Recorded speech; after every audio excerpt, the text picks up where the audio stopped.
ಇದು SS digital channel, Shri ಸುಮಂಗಲಿ digital channel. ನೀವು ನೋಡ್ತಾ ಇದ್ದೀರಿ ಸುದ್ದಿ ಸಮಯ, ಸ್ಥಳೀಯ ಸುದ್ದಿಗಳಿಗಾಗಿ. ಸುದ್ದಿ ಸಮಯದ ಪ್ರಾಯೋಜಕರು Mahalakshmi jewellers, gold hub, main road, Kalaburagi.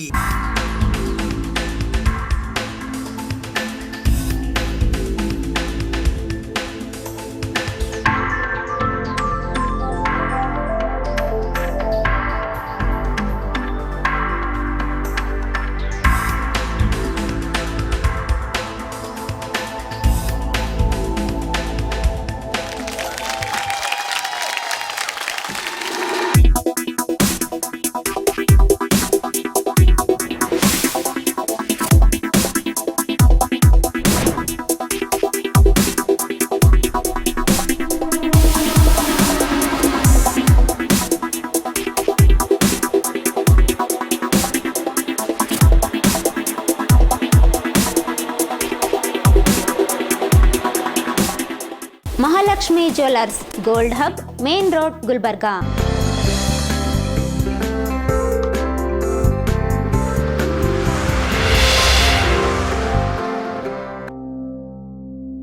ಸುದ್ದಿ ಸಮಯಕ್ಕೆ ಸ್ವಾಗತ. ನಾನು RJ ಮಂಜು ಹಿರೋಳಿ. ಸುದ್ದಿ ಸಮಯದ ಸಮಸ್ತ ವೀಕ್ಷಕ ಬಾಂಧವರೆಲ್ಲರಿಗೂ ಸ್ವಾಮಿ ವಿವೇಕಾನಂದರ ಜನ್ಮದಿನಾಚರಣೆ, ರಾಷ್ಟ್ರೀಯ ಯುವ ದಿನಾಚರಣೆಯ ಹಾರ್ದಿಕ ಶುಭಾಶಯಗಳು. ಇಂದು ಕಲಬುರಗಿ ಜಿಲ್ಲಾಡಳಿತದ ವತಿಯಿಂದ ಸ್ವಾಮಿ ವಿವೇಕಾನಂದರವರ 163ನೇ ಜಯಂತ್ಯೋತ್ಸವದ ಅಂಗವಾಗಿ ಕಲಬುರಗಿ ನಗರದ ಮಿನಿ ವಿಧಾನಸೌಧದಿಂದ ರಾಜಾಪುರದಲ್ಲಿ ಇರುವ ರಾಮಕೃಷ್ಣ ವಿವೇಕಾನಂದ ಆಶ್ರಮದವರೆಗೆ ಸ್ವಾಮಿ ವಿವೇಕಾನಂದರವರ ಭಾವಚಿತ್ರದೊಂದಿಗೆ ಭವ್ಯ ರಥೋತ್ಸವ ನಡೆಸಲಾಯಿತು. ಕಲಬುರಗಿ ಜಿಲ್ಲಾಡಳಿತ, ಜಿಲ್ಲಾ ಪಂಚಾಯತ್ ಕಲಬುರಗಿ, ಸಾರ್ವಜನಿಕ ಶಿಕ್ಷಣ ಇಲಾಖೆ, ಪದವಿ ಪೂರ್ವ ಮತ್ತು ಕಾಲೇಜು ಶಿಕ್ಷಣ ಇಲಾಖೆ, ಯುವ ಸಬಲೀಕರಣ ಮತ್ತು ಕ್ರೀಡಾ ಇಲಾಖೆ ಹಾಗೂ ರಾಮಕೃಷ್ಣ ವಿವೇಕಾನಂದ ಆಶ್ರಮ ರಾಜಾಪುರ ಇವರ ಸಂಯುಕ್ತ ಆಶ್ರಯದಲ್ಲಿ ಇಂದು ಸ್ವಾಮಿ ವಿವೇಕಾನಂದರವರ 163ನೇ ಜಯಂತ್ಯೋತ್ಸವದ ಅಂಗವಾಗಿ ಸ್ವಾಮಿ ವಿವೇಕಾನಂದರವರ ಭಾವಚಿತ್ರದೊಂದಿಗೆ ರಥೋತ್ಸವದಲ್ಲಿ ಕಲಬುರಗಿ ನಗರದ ಮಿನಿ ವಿಧಾನಸೌಧದಿಂದ ರಾಜಾಪುರದಲ್ಲಿ ಇರುವ ರಾಮಕೃಷ್ಣ ವಿವೇಕಾನಂದ ಆಶ್ರಮದವರೆಗೆ ಮೆರವಣಿಗೆಯ ಮುಖಾಂತರ ಜಾಥಾ ನಡೆಸಲಾಯಿತು. ಈ ಜಾಥಾದಲ್ಲಿ ಕಲಬುರಗಿ ದಕ್ಷಿಣ ಮತಕ್ಷೇತ್ರದ ಶಾಸಕರಾದ ಅಲ್ಲಮಪ್ರಭು ಪಾಟೀಲ್, ಇಲಾಖೆಯ ಸಹಾಯಕ ನಿರ್ದೇಶಕರಾದ ಅಮೃತ್ ಅಷ್ಟಗಿ, ಸ್ವಾಮಿ ಮಹೇಶ್ವರ ಸ್ವಾಮೀಜಿ, ಕಲಬುರಗಿ ಜಿಲ್ಲಾ ಫೋಟೋಗ್ರಾಫರ್ಸ್ ಅಸೋಸಿಯೇಷನ್ ಅಧ್ಯಕ್ಷರಾದ ಬಸವರಾಜ ಸಿ ತೋಟರ್, ರಾಜ್ಯ ಯುವ ಪ್ರಶಸ್ತಿ ಪುರಸ್ಕೃತರು ಸಂಜಯ್ ಬಾಣದ್, ಪ್ರವೀಣ್, ಮಲ್ಲಿಕಾರ್ಜುನ ದೊಡ್ಡಿ, ಈರಣ್ಣ ಝಳಕಿ ಸೇರಿದಂತೆ ಅನೇಕ ಯುವಕ ಯುವತಿಯರು ಉಪಸ್ಥಿತರಿದ್ದರು. ಈ ಜಾಥಾದಲ್ಲಿ ಅಪ್ಪ ಶಾಲೆ, KGB ಶಾಲೆ ಸೇರಿದಂತೆ ಇತರೆ ಶಾಲಾ ಮಕ್ಕಳು ಭಾಗವಹಿಸಿದ್ದರು. ಪ್ರತಿ ವರ್ಷದಂತೆ ಈ ವರ್ಷವೂ ಕೂಡ ಏನದ ಸ್ವಾಮಿ ವಿವೇಕಾನಂದ ಜಯಂತಿ ನಾವು ಆಚರಣೆ ಮಾಡ್ತಾ ಇದ್ದೀವಿ. ನಾವು ಇಲಾಖೆ ಎಂದು ಸ್ಥಾಪನೆ ಆಗಿದೆ ಅಂದಿನ ಸ್ವಾಮಿ ವಿವೇಕಾನಂದ ಜಯಂತಿ ಮಾಡ್ತಾ ಇದ್ದೀವಿ. ಆದರೂ ನಾವು ಕರೆಕ್ಟಾಗಿ ನಾವು ಯಾವುದೋ ಒಂದು ಸ್ಕೂಲ್ನಾಗ, ಡಿಗ್ರಿ ಕಾಲೇಜಾಗ ನಾವು ಪ್ರತಿ ವರ್ಷ ಮಾಡ್ತಾ ಇದ್ದೀವಿ. ಇದು ಸ್ವಾಮಿ ವಿವೇಕಾನಂದ ಕಲಬುರಗಿ ಜಿಲ್ಲೆಯಲ್ಲಿ ಸ್ವಾಮಿ ವಿವೇಕಾನಂದ ಆಶ್ರಮದಾಗ ನಾವು ಸಂಯುಕ್ತ ಆಶ್ರಮದಲ್ಲಿ ಈ ವರ್ಷ ಇಷ್ಟೊಂದು ವಿಜೃಂಭಣೆಯಾಗಿ ಮಾಡ್ತಾ ಇದ್ದೀವಿ. ಅದು ಮಿನಿ ವಿಧಾನಸೌಧದಿಂದ ಆಶ್ರಮವರೆಗೂ ಇವೆಲ್ಲ SB ಕಾಲೇಜ್ ಹುಡುಗರು, ಅಪ್ಪ ಕಾಲೇಜ್ ಹುಡುಗರು, ಪಬ್ಲಿಕ್ ಸ್ಕೂಲು.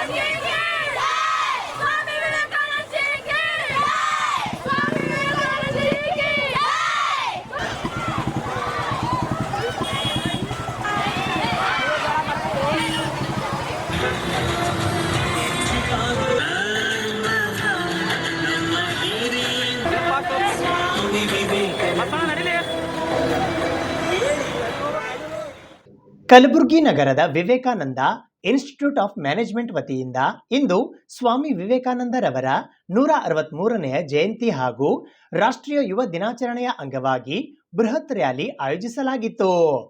ಕಲಬುರಗಿ ನಗರದ ವಿವೇಕಾನಂದ ಇನ್ಸ್ಟಿಟ್ಯೂಟ್ ಆಫ್ ಮ್ಯಾನೇಜ್ಮೆಂಟ್ ನವರು 2025 ಜನವರಿ 12ರಂದು ಸ್ವಾಮಿ ವಿವೇಕಾನಂದರವರ 163ನೇ ಜಯಂತಿ ಮತ್ತು ರಾಷ್ಟ್ರೀಯ ಯುವ ದಿನಾಚರಣೆಯನ್ನು ಕಲಬುರಗಿಯಲ್ಲಿ ಭವ್ಯ ಬೃಹತ್ ರ್ಯಾಲಿ ನಡೆಸುವ ಮೂಲಕ ಆಚರಿಸಿದರು. ಬೆಳಿಗ್ಗೆ 9 ಗಂಟೆಗೆ ಕಲಬುರಗಿಯ ಹುಮ್ನಾಬಾದ್ ಬೇಸ್ ಬೊಂಬು ಬಜಾರ್ ಗಂಜ್ ರಸ್ತೆಯಲ್ಲಿ ಇರುವ ನೇತಾಜಿ ಸುಭಾಷ್ ಚಂದ್ರ ಬೋಸ್ ರವರ ಪ್ರತಿಮೆಯಿಂದ ರ್ಯಾಲಿ ಪ್ರಾರಂಭವಾಯಿತು. ಪ್ರೊಫೆಸರ್ ನರೇಂದ್ರ ಬಡಶೇಷಿ ಅವರು ರ್ಯಾಲಿಗೆ ಚಾಲನೆ ನೀಡಿದರು.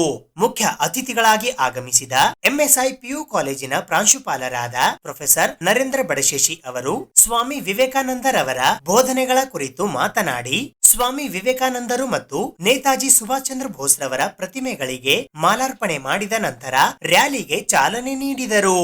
ಕಾಲೇಜಿನ ಪ್ರಾಂಶುಪಾಲರಾದ ಡಾಕ್ಟರ್ ಪ್ರವೀಣ್ ನಾಯಕ್, ಡಾಕ್ಟರ್ ಮೋಹನ್ ರಾಠೋಡ್, ಅಜಯ್ ಕುಮಾರ್ ಶೆಟ್ಟಿ, ಆಶಿಕ್ ರೆಡ್ಡಿ, ಬಸವರಾಜ್ ಹಿರೇಮಠ್, ಸುದರ್ಶನ್ ಸ್ವಾಮಿ, ರಾಜಶೇಖರ್ ಹವಾಲ್ದಾರ್, ಬಸಯ್ಯ ಸ್ವಾಮಿ, ಅಮರೇಶ್, ರಾಜೇಶ್ವರಿ, ನೀಲಮ್ಮ, ಮಹೇಶ್ ದೇಶಪಾಂಡೆ, ಶ್ರೀರಂಗ್ ಮಹಾಗಾಂವ್ಕರ್, ಗುರುಪ್ರಸಾದ್ ನಾಗೂರ್ಕರ್, ಕೃಷ್ಣಕುಮಾರ್ ಕುಮಟೀಕರ್, ವಿವೇಕ್ ಹೊನಗುಂಟೀಕರ್, ಆಕಾಶ್ ಕುಲಕರ್ಣಿ, ಅಶೋಕ್ ಕಾಂಟೀಕರ್, ಸ್ನೇಹಲ್ ಬೋರ್ಗಾಂವ್ಕರ್, ಅಂಬಿಕಾ ಗಣಾಪುರ್, ಸ್ವಪ್ನ ಕುಮಾರಿ ಅಫ್ಜಲ್ಪುರ್ಕರ್, ತೌಸಿಫ್ ಅಂಜುಮ್ ಮತ್ತು ಪ್ರಭಾ ಹೂಗಾರ್ ಎಲ್ಲಾ ವಿದ್ಯಾರ್ಥಿಗಳೊಂದಿಗೆ ರ್ಯಾಲಿಯಲ್ಲಿ ಭಾಗವಹಿಸಿದರು.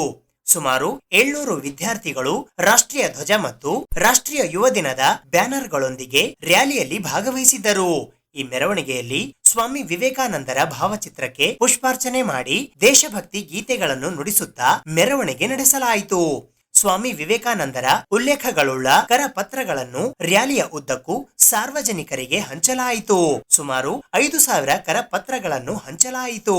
ಕಾಲೇಜಿನಲ್ಲಿ ವಿದ್ಯಾರ್ಥಿಗಳು, ಅಧ್ಯಾಪಕರು ಮತ್ತು ಪ್ರಾಂಶುಪಾಲರ ಭಾಷಣದ ನಂತರ ಕಾರ್ಯಕ್ರಮ ಮುಕ್ತಾಯವಾಯಿತು. ಕಾಲೇಜಿನ ಕಾರ್ಯದರ್ಶಿ ಗಿರೀಶ್ ಕುಮಾರ್ ನವಣಿ, ಜಂಟಿ ಕಾರ್ಯದರ್ಶಿ ವೆಂಕಟೇಶ್ ಗೌಡ, ಖಜಾಂಚಿ ಶ್ರೀಧರ್ ಕುಲಕರ್ಣಿ, ಉಪಾಧ್ಯಕ್ಷರಾದ ಲಕ್ಷ್ಮೀ ಪ್ರಸಾದ್ ಜಾಜಿ, ಅಧ್ಯಕ್ಷರಾದ ಶಿವಲಿಂಗಪ್ಪ ರಾವೂರ್ ಕಾಲೇಜಿನಲ್ಲಿ ನಡೆದ ಸಮಾರಂಭದಲ್ಲಿ ಉಪಸ್ಥಿತರಿದ್ದರು. ಪ್ರಾಂಶುಪಾಲರಾದ ಡಾಕ್ಟರ್ ಪ್ರವೀಣ್ ನಾಯಕ್ ವಂದಿಸಿದರು. ಇಂದು ಸ್ವಾಮಿ ವಿವೇಕಾನಂದರ 163ನೇ ಜಯಂತಿ ಅಂಗವಾಗಿ ನಾವು ರ್ಯಾಲಿಯನ್ನು ಹಮ್ಮಿಕೊಂಡಿದ್ದೇವೆ. 2008ರಿಂದ ಸತತವಾಗಿ ಪ್ರತಿ ವರ್ಷ ಈ ರ್ಯಾಲಿಯನ್ನು ನಾವು ಹಮ್ಮಿಕೊಳ್ಳುತ್ತೇವೆ. ಈ ದಿನದ ಉದ್ದೇಶ ಏನಂದರೆ, ರಾಷ್ಟ್ರೀಯ ಯುವ ದಿನಾಚರಣೆ ಅಂಗವಾಗಿ ಹಾಗೂ ವಿವೇಕಾನಂದರ ಸಂದೇಶವನ್ನು ಜನರಿಗೆ ಮುಟ್ಟಿಸಲು ಒಂದು ಕರಪತ್ರದ ಮೂಲಕ ಎಲ್ಲ ಜನರಲ್ಲಿ ಹಂಚುತ್ತೇವೆ. ಸುಮಾರು 5,000 ಕರಪತ್ರಗಳನ್ನು ಇವತ್ತು ಹಂಚಲಾಗುತ್ತದೆ. ಹಾಗೂ ಯುವಕರಲ್ಲಿ ಅವರಿಗೆ ಸ್ಫೂರ್ತಿ ನೀಡಲು ಈ ರ್ಯಾಲಿ ಹಮ್ಮಿಕೊಂಡಾಗ ಅವರಲ್ಲಿ ಒಂದು ಸ್ಫೂರ್ತಿ ಉತ್ಸಾಹದಿಂದ ಅವರು ಪಾಲ್ಗೊಳ್ಳುತ್ತಾರೆ ಹಾಗೂ ವಿವೇಕಾನಂದರ ಮೌಲ್ಯಗಳನ್ನು, ಆದರ್ಶಗಳನ್ನು ತಮ್ಮ ಜೀವನಗಳಲ್ಲಿ ಅಳವಡಿಸಿಕೊಳ್ಳುತ್ತಾರೆ ಅಂತೇಳಿ ಈ ಉದ್ದೇಶದಿಂದ ಈ ರ್ಯಾಲಿಯನ್ನು ಹಮ್ಮಿಕೊಂಡಿದ್ದೇವೆ. ಇವತ್ತು ಸುಮಾರು 600 ಜನ ವಿದ್ಯಾರ್ಥಿ ಮೇಲ್ಪಟ್ಟು ಭಾಗವಹಿಸುತ್ತಿದ್ದಾರೆ ಹಾಗೂ ನಮ್ಮ ಕಾಲೇಜಿನ ಎಲ್ಲ ಸಿಬ್ಬಂದಿ ವರ್ಗದವರು ಉಪಸ್ಥಿತರಿದ್ದಾರೆ.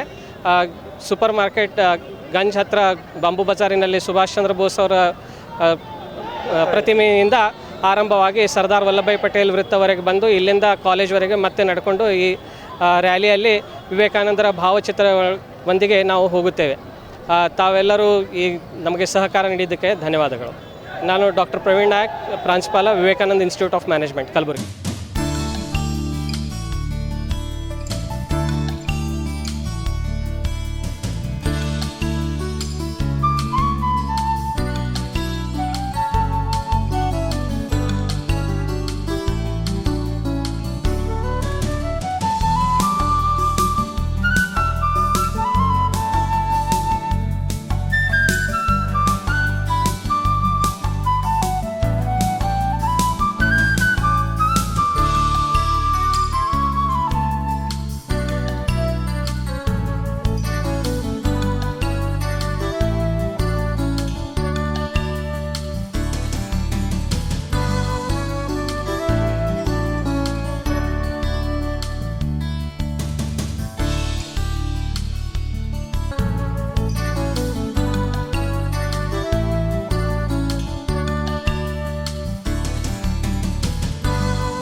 ಮನುಷ್ಯನ ದೇಹವೆಂಬ ರಿಮೋಟ್ ಕಂಟ್ರೋಲ್ ಅನ್ನು ನಿಯಂತ್ರಿಸುವ ಶಕ್ತಿ ಆತ್ಮಕ್ಕಿದೆ ಎಂದು ಅಂತಾರಾಷ್ಟ್ರೀಯ ಪ್ರೇರಣಾದಾಯಕ ಆಧ್ಯಾತ್ಮಿಕ ಪ್ರವಚನ ಖ್ಯಾತಿಯ ರಾಜಯೋಗಿನಿ ಬ್ರಹ್ಮಕುಮಾರಿ ಸಿಸ್ಟರ್ ಶಿವಾನಿ ಅವರು ಹೇಳಿದ್ದಾರೆ.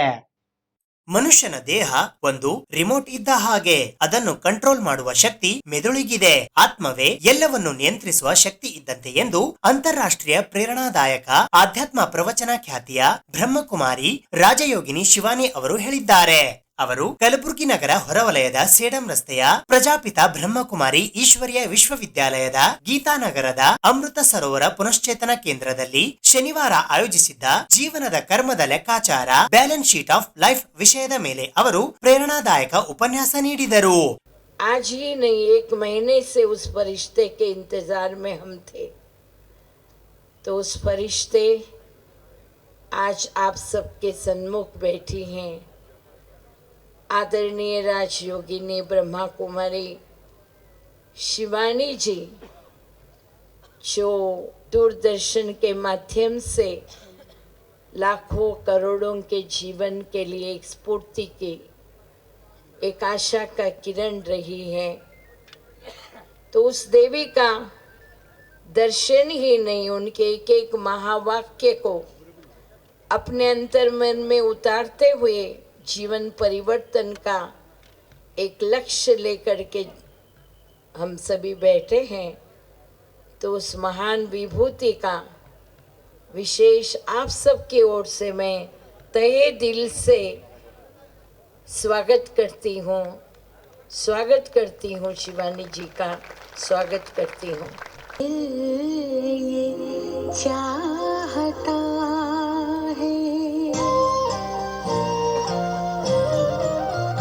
प्रभु तुमको निहारने को, दिल ये चाहता है मन में उतारने को, दिल ये चाहता है तुम सामने हमारे, तुम साथ में हमारे, तुम सामने हमारे, तुम साथ में हमारे, तो भी पुकारने को दिल ये चाहता है, तुमको निहारने को दिल ये चाहता है, मन में उतारने को दिल ये चाहता है.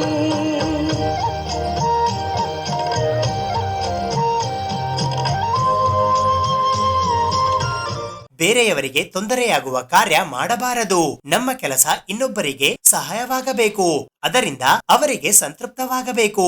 ನಮ್ಮ ಜೀವನದಲ್ಲಿ ಶಾಂತಿ ನೆಲೆಸುವಂತೆ ನಾವು ಕರ್ಮ ಮಾಡಬೇಕು ಎಂದರು. ಈ ಶರೀರ ನಡೆಸುವ ಶಕ್ತಿಯೇ ಆತ್ಮ. ನಾವು ಶುದ್ಧ ಆತ್ಮನಾಗಬೇಕು. ನಮ್ಮ ಪ್ರತಿಯೊಂದು ವಿಚಾರ ನಿಸ್ವಾರ್ಥ, ಶುದ್ಧ, ಪವಿತ್ರ ಆತ್ಮವಾಗಿರಬೇಕು. ನಾನು ಶಕ್ತಿಶಾಲಿ ಆತ್ಮ ಆಗಿದ್ದೇನೆ ಎಂದು ನೆನಪಿಸಿಕೊಂಡು ಆತ್ಮ ಹೇಳಿದಂತೆ ನಿಸ್ವಾರ್ಥದಿಂದ ಕರ್ಮ ಮಾಡಬೇಕು.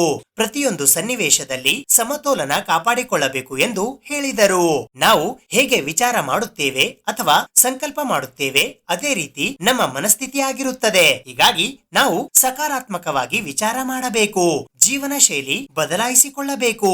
ನಿಮ್ಮನ್ನು ನೀವು ಇನ್ನೊಬ್ಬರೊಂದಿಗೆ ಹೋಲಿಕೆ ಮಾಡಿಕೊಳ್ಳಬಾರದು ಎಂದು ರಾಜಯೋಗಿನಿ ಶಿವಾನಿ ಹೇಳಿದರು. ನಮ್ಮಲ್ಲಿ ಸ್ಪರ್ಧೆ, ಕೌಶಲ್ಯ, ವಿಚಾರ ಭಿನ್ನವಾಗಿರುತ್ತವೆ. ನಾವು ಸ್ವಗೌರವ ಬೆಳೆಸಿಕೊಳ್ಳಬೇಕು. ಪರಸ್ಪರ ಸಹಕಾರದೊಂದಿಗೆ ಸಂಬಂಧ ಬೆಸೆದುಕೊಳ್ಳಬೇಕು ಎಂದು ಹೇಳಿದರು. 2025 ನಮ್ಮ ಜೀವನ ಶಬ್ದಕೋಶ ಬದಲಾವಣೆಯಾಗಬೇಕು. ಮೊದಲು ನಮ್ಮ ಮನಸ್ಥಿತಿ ಬದಲಾವಣೆಯಾಗಬೇಕು. ನಮ್ಮ ಆತ್ಮದ ಮನಸ್ಥಿತಿ ನಮ್ಮ ಮೇಲೆ ಇದೆ. ನಮ್ಮ ಭಾಗ್ಯವಿಧಾತ ನಾವೇ. ನಮ್ಮ ಉತ್ತಮ ಜೀವನ ನೆಮ್ಮದಿಯಾಗಿರಬೇಕು ಎಂದು ಸಿಸ್ಟರ್ ಶಿವಾನಿ ಹೇಳಿದರು. 1 ವರ್ಷದಲ್ಲಿ 14 ರಿಂದ 18 ವರ್ಷದ ಮಕ್ಕಳು ಒತ್ತಡಕ್ಕೆ ಒಳಗಾಗಿದ್ದಾರೆ ಎಂದು ವಿಶ್ವ ಆರೋಗ್ಯ ಸಂಸ್ಥೆ ಹೇಳುತ್ತಿದೆ. ಕಾರಣ ಏನು ಗೊತ್ತಿಲ್ಲ, ಆದರೆ ವಿಚಾರ ಮಾಡುವ ಮನೋಭಾವ ಬದಲಾವಣೆ ಆಗಿತ್ತು. ಇತ್ತೀಚಿನ ದಿನಗಳಲ್ಲಿ ಮಕ್ಕಳಲ್ಲಿ ಕೋಪ, ಒತ್ತಡ, ಚಿಂತೆ ಬಹಳಷ್ಟು ಕಂಡುಬರುತ್ತಿದೆ. ಪಾಲಕರು ಮಕ್ಕಳ ನ್ಯೂನ್ಯತೆ ಕಂಡುಹಿಡಿದು ಅವರಿಗೆ ಆತ್ಮಸ್ಥೈರ್ಯ ಬೆಳೆಸಬೇಕು ಎಂದರು. ಶಾಲೆಗಳಲ್ಲಿ ಮಕ್ಕಳಿಗೆ ಫಸ್ಟ್ ರ್ಯಾಂಕ್ ಬಂದಿದೆ, ಬಹುಮಾನ ನೀಡಿ ಹುರಿದುಂಬಿಸಲಾಗುತ್ತಿದೆ.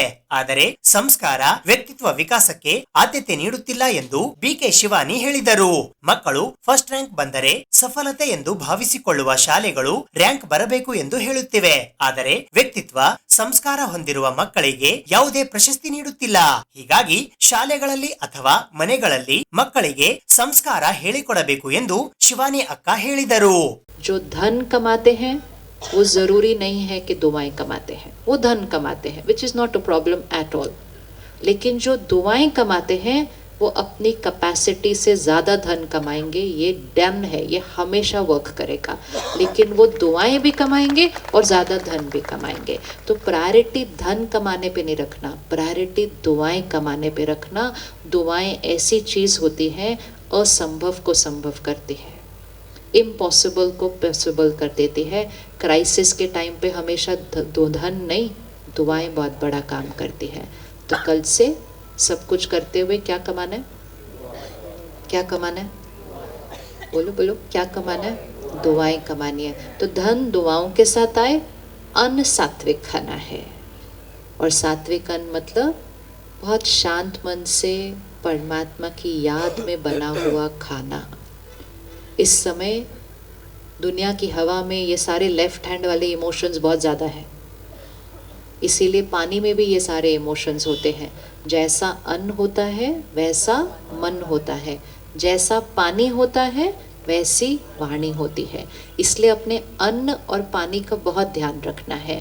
बचपन से सीखा था खाना खाने से पहले क्या करना चाहिए? बचपन से क्या सीखा था? खाना खाने से पहले क्या करना चाहिए? परमात्मा को याद करना चाहिए। आजकल टीवी का रिमोट उठा लेते हैं खाना खाने से पहले। आज एक रूल बता देना अपने घर में, खाना खाते समय TV phone,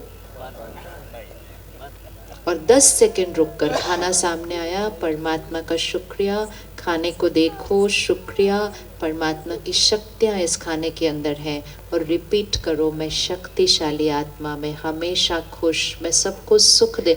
late the food absorb high energy words. खाने में वो हाई एनर्जी संकल्प डाल दें, अपने पानी में हाई एनर्जी संकल्प डाल दें, क्योंकि पानी सबसे ज़्यादा वाइब्रेशंस अब्जॉर्ब करता है। इसीलिए तो पानी को ऐसे लेके मंत्र बोलकर पानी से शुद्धिकरण करते हैं ना, क्योंकि पानी अब्जॉर्ब कर लेता है वो हाई एनर्जी वर्ड्स।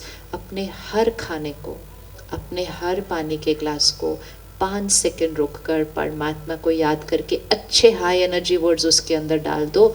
वो खाना प्रसाद बन जाएगा, वो पानी अमृत बन जाएगा। फिर सारा दिन प्रसाद खाओ, सारा दिन अमृत पियो, और फिर देखो मन की स्थिति कैसी हो जाएगी, वाणी कैसी हो जाएगी। आजकल हम बाहर बहुत ज़्यादा खाते हैं। ध्यान से कहाँ खा रहे हैं, क्या खा रहे हैं, किसने बनाया है, किस मन की स्थिति में बनाया है। हमारे पास बहुत प्रूफ है, बहुत एक्सपेरिमेंट्स है इसके। Whoever is cooking for you, उसकी स्टेट ऑफ माइंड में जो थॉट्स चल रही होंगी, थोड़ी देर में वो आपके माइंड पे चलनी शुरू हो जाएंगे। जैसा अन्न वैसा मन is like 100% working all the time. इसलिए खाना कौन कौन बनाता है अपने घर में? हाथ उठाओ। आपके पास आपके घर के भाग्य की चाबी है, आपके पास चाबी है। आप अपनी रसोई में परमात्मा को याद करते हुए, कड़छी घुमाते हुए दुआएं देते जाओ।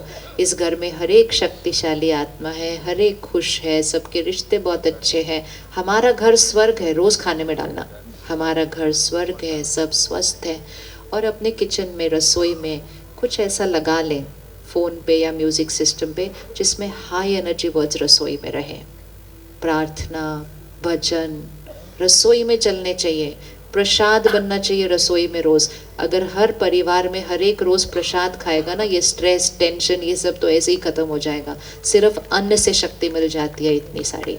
तो अन्न का ध्यान रखना, धन का ध्यान रखना, और मन का ध्यान बस ये छोटी सी चीज़ से रखना है कि वो जो खिलौना है पॉकेट में, उससे डी एडिक्शन इस साल करनी है, पक्की बात है। जो हम कंज्यूम करते हैं इसको नोट करके रखना, और एक पोस्टर बना के बच्चों के रूम में लगाना। What we watch, what we read, what we listen is what we become.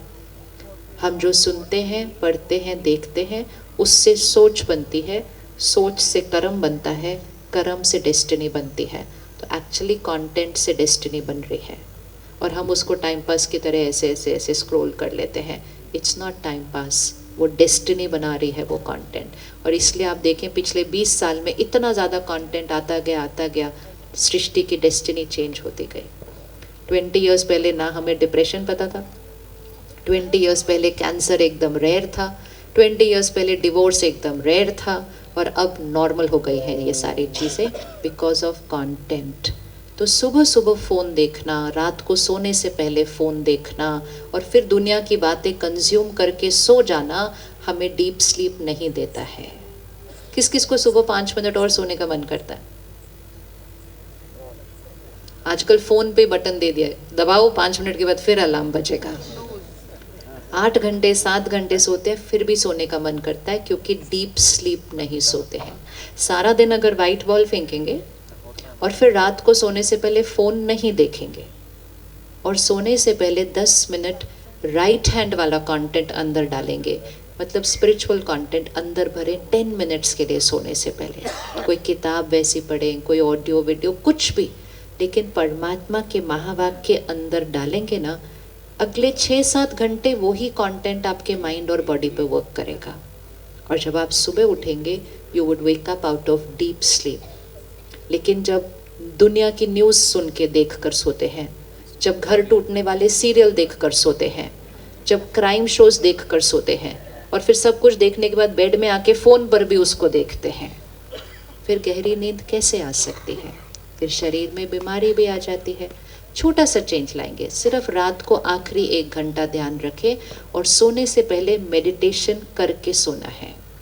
ಈ ಸಂದರ್ಭದಲ್ಲಿ ವೈದ್ಯಕೀಯ ಶಿಕ್ಷಣ ಸಚಿವರಾದ ಡಾಕ್ಟರ್ ಶರಣಪ್ರಕಾಶ್ ಪಾಟೀಲ್, ಶರಣಬಸವೇಶ್ವರ ವಿದ್ಯಾವರ್ಧಕ ಸಂಘದ ಪೂಜ್ಯ ಮಾತೋಶ್ರೀ ಡಾಕ್ಟರ್ ದಾಕ್ಷಾಯಣಿಯ ಸಪ್ಪ, ಹೈಕೋರ್ಟ್ನ ನ್ಯಾಯಮೂರ್ತಿಗಳಾದ ಆರ್ ನಟರಾಜ್, ಕಲಬುರಗಿ ನಗರ ಪೊಲೀಸ್ ಆಯುಕ್ತರಾದ ಡಾಕ್ಟರ್ ಶರಣಪ್ಪ ಎಸ್ಡಿ, ಅಫಜಲ್ಪುರ ಮತಕ್ಷೇತ್ರದ ಶಾಸಕರಾದ ಎಂವೈ ಪಾಟೀಲ್, ಕಲಬುರಗಿ ಗ್ರಾಮೀಣ ಮತಕ್ಷೇತ್ರದ ಶಾಸಕರಾದ ಬಸವರಾಜ್ ಮತ್ತಿಮೂಡ್, ಸಮಾಜ ಸೇವಕಿ ಶ್ರೀಮತಿ ಜಯಶ್ರೀ ಬಸವರಾಜ್ ಮತ್ತಿಮೂಡ್, ವಿಧಾನ ಪರಿಷತ್ತಿನ ಸದಸ್ಯರಾದ ಡಾಕ್ಟರ್ ಬಿಜಿ ಪಾಟೀಲ್, ಬ್ರಹ್ಮಕುಮಾರ್ ಪ್ರೇಮ್ ಅಣ್ಣ, ಪೂಜ್ಯ ಶ್ರೀ ಲಿಂಗರಾಜಪ್ಪ ಅಪ್ಪಾಜಿ, ಆರ್ ಬಿರಾದಾರ್, ಯುನೈಟೆಡ್ ಆಸ್ಪತ್ರೆ ಕಲಬುರಗಿಯ ಮುಖ್ಯಸ್ಥರಾದ doctor Vikram Siddareddy, professor Sharanappa Halse, doctor Mallikarjun Kharge ಅವರ ಧರ್ಮಪತ್ನಿ ರಾಧಾಬಾಯಿ ಮಲ್ಲಿಕಾರ್ಜುನ ಖರ್ಗೆ, ಬ್ರಹ್ಮಕುಮಾರಿ ರಾಗಿಣಿ ಅಕ್ಕ, ಶಿವಲೀಲಾ ಅಕ್ಕ, ಡಾಕ್ಟರ್ ಶರಣಬಸಪ್ಪ ಹೀರಾ ಅಣ್ಣ, ವೈದ್ಯರು, ಸಿಎಗಳು, ಜಡ್ಜ್ಗಳು, ವಕೀಲರು ಸೇರಿದಂತೆ ಅನೇಕರು ಉಪಸ್ಥಿತರಿದ್ದರು. ವೈಷ್ಣವಿ ಭರತನಾಟ್ಯ ಪ್ರಸ್ತುತಪಡಿಸಿದರು. ವಿಜಯ ಅಕ್ಕ ಸ್ವಾಗತಿಸಿದರು. ಶಿವಲೀಲಾ ಅಕ್ಕ ನಿರೂಪಿಸಿದರು. ಭೂಮಿಗಾಗಿ 10,000 ರೈತರು ಹಾಗೂ ಕೂಲಿಕಾರರಿಂದ ಬೆಂಗಳೂರು ವಿಧಾನಸೌಧದ ಎದುರು ಅನಿರ್ದಿಷ್ಟಾವಧಿ ಧರಣಿ ನಡೆಸಲು ತೀರ್ಮಾನಿಸಲಾಗಿದೆ ಎಂದು ಕರ್ನಾಟಕ ಪ್ರಾಂತ ರೈತ ಸಂಘ ಹಾಗೂ ಕರ್ನಾಟಕ ಪ್ರಾಂತ ಕೃಷಿ ಕೂಲಿಕಾರರ ಸಂಘದ ವತಿಯಿಂದ ಇಂದು ಜಂಟಿ ಪತ್ರಿಕಾಗೋಷ್ಠಿಯ ಮೂಲಕ ತಿಳಿಸಲಾಯಿತು. ಬಗರ್ ಹುಕುಂ ಹಾಗೂ ಅರಣ್ಯ ಭೂಮಿ ಸಾಗುವಳಿ ನಿರತ ಬಡವರನ್ನು ಒಕ್ಕಲೆಬ್ಬಿಸುವುದನ್ನು ನಿಲ್ಲಿಸಿ ತಕ್ಷಣವೇ ಹಕ್ಕುಪತ್ರ ನೀಡಲು ಅಗತ್ಯ ಕ್ರಮ ವಹಿಸಬೇಕು. ಕೃಷಿ ಭೂಮಿಗಾಗಿ ಹಾತೊರೆಯುತ್ತಿರುವ ಭೂವಂಚಿತ ದಲಿತರು ಹಾಗೂ ದೇವದಾಸಿ ತಾಯಂದಿರು ಮತ್ತು ಮಸಣ ಕಾರ್ಮಿಕರಿಗೆ ತಲಾ 5 ಎಕರೆ ಕೃಷಿ ಭೂಮಿಯನ್ನು, ನಿವೇಶನ ರಹಿತರಿಗೆ ನಿವೇಶನ ಸಹಿತ ವಸತಿಯನ್ನ ಉಚಿತವಾಗಿ ಒದಗಿಸಬೇಕು ಎಂಬ ಹಕ್ಕೊತ್ತಾಯಗಳಿಗಾಗಿ ಕೇಂದ್ರ ಹಾಗೂ ರಾಜ್ಯ ಸರ್ಕಾರಗಳನ್ನು ಆಗ್ರಹಿಸಿ ಫೆಬ್ರವರಿ 10, 2025ರಿಂದ ವಿಧಾನಸೌಧದ ಎದುರು 10,000 ರೈತರು ಹಾಗೂ ಕೂಲಿಕಾರರನ್ನು ಅಣಿನೆರೆಸಿ ಅನಿರ್ದಿಷ್ಟ ಧರಣಿ ಸತ್ಯಾಗ್ರಹವನ್ನು ನಡೆಸಲು ಕರ್ನಾಟಕ ಪ್ರಾಂತ ರೈತ ಸಂಘ ಹಾಗೂ ಕರ್ನಾಟಕ ಪ್ರಾಂತ ಕೃಷಿ ಕೂಲಿಕಾರರ ಸಂಘಗಳ ರಾಜ್ಯ ಘಟಕಗಳು ಜಂಟಿಯಾಗಿ ಕರೆ ನೀಡಿವೆ ಎಂದು ಇಂದು ಕಲಬುರಗಿ ನಗರದ ಪತ್ರಿಕಾ ಭವನದಲ್ಲಿ ಜರುಗಿದ ಸುದ್ದಿಗೋಷ್ಠಿಯ ಮೂಲಕ ರಾಜ್ಯ ಉಪಾಧ್ಯಕ್ಷರಾದ ಯು ಬಸವರಾಜ್ ಅವರು ಹೇಳಿದ್ದಾರೆ. ಈ ಸುದ್ದಿಗೋಷ್ಠಿಯಲ್ಲಿ ಉಪಾಧ್ಯಕ್ಷರಾದ ಭೀಮಶೆಟ್ಟಿ ಎಂಪಳ್ಳಿ, ಶರಣಬಸಪ್ಪ ಮಮಶೆಟ್ಟಿ, ಮುಖಂಡರುಗಳಾದ ಪ್ರಕಾಶ್ ಜಾನೆ, ದಿಲೀಪ್ ನಾಗುರೆ ಸೇರಿದಂತೆ ಇತರರು ಉಪಸ್ಥಿತರಿದ್ದರು. ಈ ರಾಜ್ಯದ ಮತ್ತು ದೇಶದ ಅಭಿವೃದ್ಧಿಯ ಪ್ರಶ್ನೆಯನ್ನು ರಾಜ್ಯದ ಮುನ್ನೆಲೆಗೆ ತರಬೇಕು ಅಂತೇಳಿ ಒಂದು ತೀರ್ಮಾನವನ್ನು ನಾವು ಮಾಡಿದ್ದೀವಿ. ಮುಖ್ಯವಾಗಿ ಭೂಮಿ ಪ್ರಶ್ನೆ ಏನಿದೆ ಅದು ರೈತರು, ಕೂಲಿಕಾರರು, ದಲಿತರು, ಮಹಿಳೆಯರ ಪರವಾಗಿ ಇತ್ಯರ್ಥ ಆಗಬೇಕು ಅನ್ನುವಂಥ ಕಾರಣದಿಂದ ಫೆಬ್ರವರಿ 10ನೇ ತಾರೀಕಿಂದ ಕೇಂದ್ರ ಮತ್ತು ರಾಜ್ಯ ಸರ್ಕಾರಗಳ ವಿರುದ್ಧ ವಿಧಾನಸೌಧದ ಎದುರು 10,000 ಜನ ರೈತರು, ಕೂಲಿಕಾರರನ್ನು ಅಣಿನೆರೆಸಿ ಅನಿರ್ದಿಷ್ಟವಾದಂಥ ಒಂದು ಧರಣಿ ಸತ್ಯಾಗ್ರಹವನ್ನು ಆರಂಭ ಮಾಡಬೇಕು ಅಂತೇಳಿ ನಮ್ಮ ರಾಜ್ಯ ಘಟಕಗಳು ತೀರ್ಮಾನ ಮಾಡಿದ್ದಾವೆ. ಯಾಕೆ ನಾವು ಈ ಪ್ರಶ್ನೆಯನ್ನು ಎತ್ಕೊಂಡಿದ್ದೀವಿ ಅಂತ ಹೇಳಿದ್ರೆ, ಒಂದನೇದು ಕೇಂದ್ರ ಮತ್ತು ರಾಜ್ಯ ಸರ್ಕಾರಗಳು ಎರಡೂ ಕೂಡ ಜಂಟಿಯಾಗಿ, ಬೇರೆ ಬೇರೆ ರಾಜಕೀಯ ಪಕ್ಷಗಳು ರಾಜ್ಯಭಾರ ಮಾಡ್ತಾ ಇದ್ದರೂ ಕೂಡ ನೀತಿಗಳು ಒಂದೇ ಇದ್ದಾವೆ. ಮುಖ್ಯವಾಗಿ ಅವರು ನವ ಉದಾರೀಕರಣದ ನೀತಿಗಳನ್ನು ದೇಶದ ಮೇಲೆ, ರಾಜ್ಯದ ಮೇಲೆ ಹೇರ್ತಾ ಇದ್ದಾರೆ. ಸೊ ಅದರ ಭಾಗವಾಗಿ ಕೃಷಿ ಭೂಮಿಯನ್ನು ರೈತರಿಂದ ಬಲವಂತವಾಗಿ ಇವತ್ತು ಕಿತ್ಕೊಂಡು ಕಂಪನಿ ಕೃಷಿಗೋಸ್ಕರ ಬಹುರಾಷ್ಟ್ರೀಯ ಸಂಸ್ಥೆಗಳಿಗೆ ಕೊಡೋದಕ್ಕೋಸ್ಕರ ಪ್ರಯತ್ನ ಮಾಡ್ತಾ ಇದ್ದಾರೆ. ಬಲವಂತದ ಭೂಸ್ವಾಧೀನ ಮಾಡ್ತಾ ಇದ್ದಾರೆ.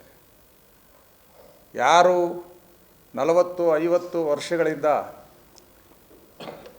ಈ ಬಂಜರು ಭೂಮಿಯನ್ನು ಇಡೀ ಕುಟುಂಬ ಶ್ರಮ ಹಾಕಿ ಅಭಿವೃದ್ಧಿಪಡಿಸಿದ್ದಾರೆ, ಅಂಥ ಜನಗಳಿಗೆ ಭೂಮಿಯ ಹಕ್ಕು ಕೊಡೋದ್ರ ಬದಲು ಅವರು ದಲಿತರಾಗಿದ್ದಾರೆ, ಮಹಿಳೆಯರಾಗಿದ್ದಾರೆ, ಶೂದ್ರ ಸಮುದಾಯಕ್ಕೆ ಸೇರಿದಂಥ ಬಡ ರೈತರಾಗಿದ್ದಾರೆ. ಅಂಥವರಿಗೆ ಭೂಮಿ ಕೊಡದೆ ಅವ್ರನ್ನ ಒಕ್ಕಲೆಬ್ಬಿಸುವಂಥ ಕೆಲಸ ಮಾಡ್ತಾ ಇದ್ದಾರೆ. ಈ ಕಾರಣದಿಂದ ಇವತ್ತೇನಾಗ್ತಾ ಇದೆ, ಈ ನೀತಿಗಳಿಂದಾಗಿ ಮತ್ತು ರೈತರನ್ನು ಬಲವಂತವಾಗಿ ಭೂಮಿ ಬಿಡಿಸುವಂಥ ನೀತಿಗಳಿಂದಾಗಿ ರೈತರು ಸಾಲಗಾರರಾಗ್ತಾ ಇದ್ದಾರೆ. ಸಾಲದ ಬಾಧೆ ತಾಳದೇ ಆತ್ಮಹತ್ಯೆ ಮಾಡ್ಕೊಳ್ತಾ ಇದ್ದಾರೆ. ನೀವು ನೋಡಿದ್ದೀರಿ, ತೊಗರಿ ಬೆಳೆಗೆ ಸರಿಯಾದಂಥ ಬೆಲೆ ಸಿಗಲಿಲ್ಲ, ಅಥವಾ ಮೊನ್ನೆ ಅತಿವೃಷ್ಟಿ ಆದಂಥ ಸಂದರ್ಭದಲ್ಲಿ ಆಗಿರುವಂಥ ನಷ್ಟಕ್ಕೆ ಎರಡೂ ಸರ್ಕಾರಗಳು ಪರಿಹಾರ ಮಾಡಲಿಲ್ಲ ಅನ್ನುವಂಥ ಕಾರಣಕ್ಕೆ ಇಲ್ಲಿ ಗುಲ್ಬರ್ಗಾ ಜಿಲ್ಲೆಯಲ್ಲಿ ರೈತರು ಆತ್ಮಹತ್ಯೆ ಮಾಡ್ಕೊಳ್ತಾ ಇರೋದನ್ನು ನಾವು ನೋಡ್ತೀವಿ. ದುರುದ್ದೇಶದಿಂದ ಬಿಡ್ತಾ ಇದ್ದಾರೆ, ರೈತರು ಸಾಯಲಿ, ರೈತರು ಸಾಲಗಾರರಾಗಲಿ ಅಂತೇಳಿ ಬಿಡ್ತಾ ಇದ್ದಾರೆ. ಯಾಕೆಂದರೆ ಅವರು ಈ ಭೂಮಿ ಬಿಡಬೇಕು, ಈ ಭೂಮಿ ಕಂಪನಿಗೆ ಸಿಗಬೇಕು ಅನ್ನೋದೇ ಈ ಸರ್ಕಾರಗಳ ನೀತಿ. ಅದರಿಂದ ಏನಾಗ್ತಾ ಇದೆ, ಬಂಡವಾಳದಾರರು, ಶ್ರೀಮಂತರು ಭಾರಿ ದೊಡ್ಡ ಶ್ರೀಮಂತರಾಗ್ತಾ ಇದ್ದಾರೆ. ರೈತರು, ಕೂಲಿಕಾರರು, ದಲಿತರು, ಮಹಿಳೆಯರು ಅತ್ಯಂತ ಕಡುಬಡವರಾಗ್ತಾ ಇದ್ದಾರೆ. ಈ ಕಾರಣದಿಂದ ಜಾತಿ ತಾರತಮ್ಯ, ಅಸ್ಪೃಶ್ಯಾಚರಣೆ, ಲಿಂಗ ತಾರತಮ್ಯ, ಕೋಮುವಾದ ವ್ಯಾಪಕವಾಗಿ ಬೆಳೀತಾ ಇದೆ. ಶ್ರೀಮಂತರ ದೌರ್ಜನ್ಯಗಳು ಜನಗಳ ಮೇಲೆ ಜಾಸ್ತಿ ಆಗ್ತಾ ಇದೆ. ಈ ನೀತಿ ಇದೆಯಲ್ಲ, ಬಂಡವಾಳದಾರರ ಪರವಾದಂಥ ಭೂಮಿಯ ನೀತಿ, ಕೃಷಿ ನೀತಿ ಇದೆಯಲ್ಲ, ಇದನ್ನು ನಾವು ಹಿಟ್ ಬ್ಯಾಕ್ ಮಾಡ್ದೇನೆ, ಅದನ್ನು ವಾಪಸ್ ಮಾಡಿಸ್ದೇನೆ ಇವತ್ತು ರಾಜ್ಯದ ಅಭಿವೃದ್ಧಿ ಸಾಧ್ಯ ಇಲ್ಲ, ದೇಶದ ಅಭಿವೃದ್ಧಿ ಸಾಧ್ಯ ಇಲ್ಲ. ಯಾಕಂದರೆ ಶ್ರೀಮಂತರಾಗೋದು, ಬಡವರಾಗೋದು ಅನ್ನೋದಾದರೆ ಯಾವ ಕೈಗಾರಿಕೆಗಳು ಬೆಳೆಯಲ್ಲ. ಯಾಕೆಂದರೆ ಬಡವರ ಸಂಖ್ಯೆ ದೊಡ್ಡದು. ಬಡವರ ಹತ್ರ ಹಣ ಇಲ್ಲ ಅಂತ ಹೇಳಿದ್ರೆ ಕೈಗಾರಿಕೆಗಳು ಉತ್ಪಾದನೆ ಮಾಡಿದಂಥ ಯಾವುದೇ ಸಾಮಾನುಗಳನ್ನು ಜನ ಖರೀದಿ ಮಾಡೋಕ್ಕಾಗಲ್ಲ. ಖರೀದಿ ಮಾಡೋಕ್ಕಾಗಲ್ಲ ಅಂದರೆ ಕೈಗಾರಿಕೆಗಳು ಮುಚ್ಕೊಂಡು ಹೋಗ್ತವೆ. ದೇಶ ಬಿಕ್ಕಟ್ಟಿನಲ್ಲಿದೆ. ಆದ್ದರಿಂದ ಇದು ಕೇವಲ ಬಡ ರೈತರು, ಕೂಲಿಕಾರರು, ದಲಿತರು, ಮಹಿಳೆಯರ ಪ್ರಶ್ನೆ ಅಲ್ಲ, ಈ ಭೂಮಿಯ ಪ್ರಶ್ನೆ. ಇದು ದೇಶದ ಅಭಿವೃದ್ಧಿಯ ಪ್ರಶ್ನೆ ಅಂತೇಳಿ ನಾವು ಪರಿಗಣಿಸಿದ್ದೀವಿ.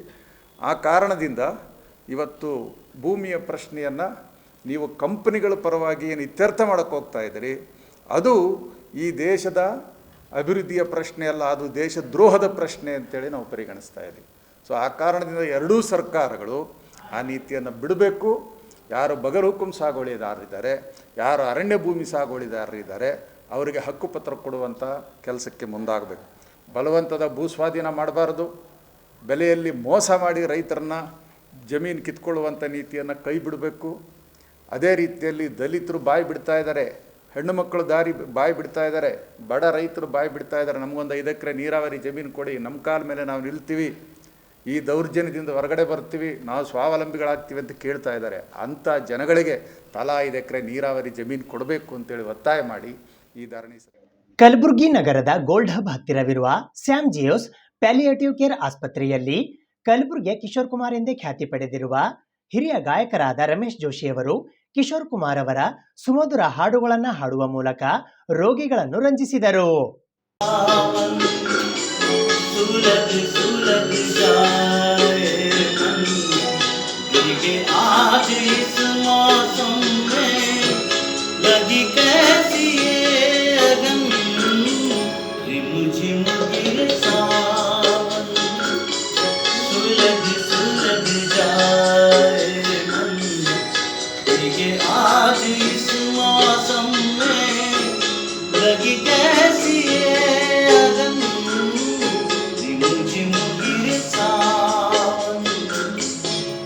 ಕಲಬುರಗಿ ನಗರದ ಗೋಲ್ಡ್ ಹಬ್ ಹತ್ತಿರದ ಸ್ಯಾಮ್ ಜಿಯೋಸ್ ಪ್ಯಾಲಿಯೇಟಿವ್ ಕೇರ್ ಆಸ್ಪತ್ರೆಯಲ್ಲಿ ದಿನಾಂಕ 11ನೇ ಜನವರಿ 2025ರ ಶನಿವಾರದಂದು ಸಂಜೆ ಕಲಬುರಗಿಯ ಕಿಶೋರ್ ಕುಮಾರ್ ಎಂದೇ ಖ್ಯಾತಿ ಪಡೆದಿರುವ ಹಿರಿಯ ಗಾಯಕರಾದ ರಮೇಶ್ ಜೋಶಿ ಅವರು ಕಿಶೋರ್ ಕುಮಾರ್ ಅವರ ಸುಮಧುರ ಹಾಡುಗಳನ್ನು ಹಾಡುವ ಮೂಲಕ ರೋಗಿಗಳನ್ನು ರಂಜಿಸಿದರು. ಹಿರಿಯ ರೋಗಿಗಳು ಹಾಡುಗಳನ್ನು ಕೇಳುವ ಮೂಲಕ ಆನಂದಿಸಿ ತಮ್ಮ ನೋವನ್ನು ಮರೆತು ಸಂಗೀತದಲ್ಲಿ ತಲ್ಲೀನರಾದ ದೃಶ್ಯಗಳು ಕಂಡುಬಂದವು.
ಈ ಕಾರ್ಯಕ್ರಮವನ್ನು ಈ ಆಸ್ಪತ್ರೆಯಲ್ಲಿ 2ನೇ ಬಾರಿ ಆಯೋಜಿಸಲಾಗಿತ್ತು.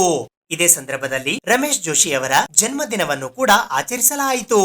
ಈ ಸಂದರ್ಭದಲ್ಲಿ Manish Katke, doctor Siddharth, Gundappa SM, Anita SK, Pramod, Shivaraj, Abhishek, Sundaresh Avarasang, Roopa P Kulkarni, Umesh M Joshi, Narayana M Joshi, Krishna M Joshi, Aravind Tonape ಸೇರಿದಂತೆ ಸಿಬ್ಬಂದಿ ವರ್ಗದವರು ಉಪಸ್ಥಿತರಿದ್ದರು.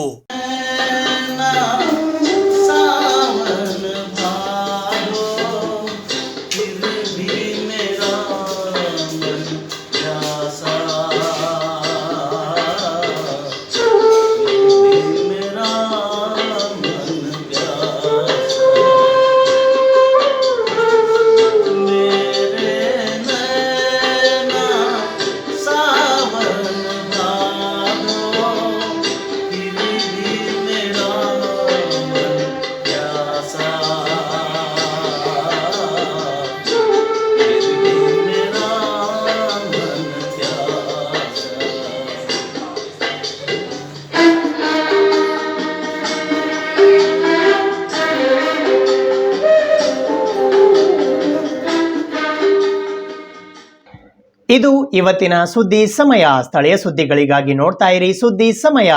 ನಿಮ್ಮ ನೆಚ್ಚಿನ ಸುದ್ದಿ ಸಮಯವನ್ನು ಡೆನ್ ಸೆಟಾಪ್ ಬಾಕ್ಸ್ನ ಚಾನೆಲ್ ಸಂಖ್ಯೆ 746ರಲ್ಲಿ ಪ್ರತಿದಿನ ರಾತ್ರಿ 9 ಗಂಟೆಗೆ, ಮರುಪ್ರಸಾರ ರಾತ್ರಿ 10 ಗಂಟೆಗೆ ಮತ್ತು ಮರುದಿನ ಬೆಳಿಗ್ಗೆ 8 ಗಂಟೆ ಮತ್ತು 9 ಗಂಟೆಗೆ ವೀಕ್ಷಿಸಬಹುದು. ಇದು SS ಡಿಜಿಟಲ್ ಚಾನಲ್, ಶ್ರೀ ಸುಮಂಗಲಿ ಡಿಜಿಟಲ್ ಚಾನಲ್. ನೀವು ನೋಡ್ತಾ ಇದ್ದೀರಿ ಸುದ್ದಿ ಸಮಯ, ಸ್ಥಳೀಯ ಸುದ್ದಿಗಳಿಗಾಗಿ. ಸುದ್ದಿ ಸಮಯದ ಪ್ರಾಯೋಜಕರು Mahalakshmi jewellers, gold hub, main road, Kalaburagi.